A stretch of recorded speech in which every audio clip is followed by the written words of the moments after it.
I'm Geoff Tansey. I'm a freelance writer and consultant working on food, agriculture and development issues for too many years now. I'm co-author of a book on the food system, a guide, and more recently edited a book and wrote quite a bit of it on the future control of food, which is looking at how international negotiations on things like patents and other things affect biodiversity and food security.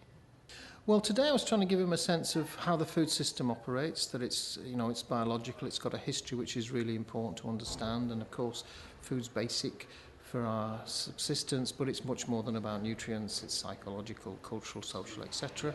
To help understand how the different actors operate in this and where their interests lie, and then something about the different tools that are used for trying and control the activities that go on, and why power and control and risks and benefits are the key words you need to think about if you're looking at what's happening in the food system, or you want to look at a proposed technology or a policy. Then I talked a bit about how the global rules have changed that frame what happens around the world now and how they affect biodiversity, plants and genetic resources, and in particular how new rules on things like patents and plant variety protection and other forms of intellectual property are starting to affect what happens in the world and how research is thought about.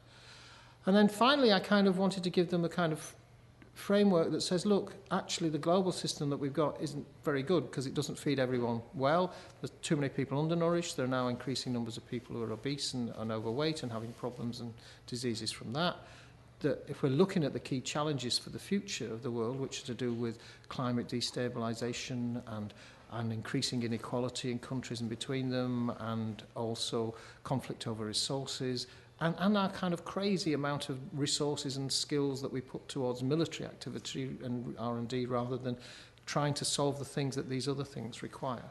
And where food is really a central issue in this, and that we have opportunities to do things differently. And if we don't do things differently, which means moving away from this kind of focus on technology and just production, because we've been able to feed everyone in the world for quite a number of decades, and to look at what we need to be sufficient to do this, how we need to do things in a way that's more ecologically based, that puts equity at the centre and needs to make sure that small farmers are adequately rewarded for doing the kind of work that we need them to do.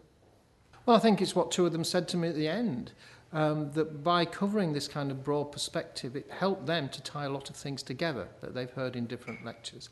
And secondly, of course, these are the students who will be going out into different parts of the food system, whether they're going out as farmers or growers or food manufacturers or whoever. And their challenge is to really to do things differently in the future if we're going to feed everyone well, fairly, healthily, and with justice. Look, the future's not fixed. They are the people who will help shape that future.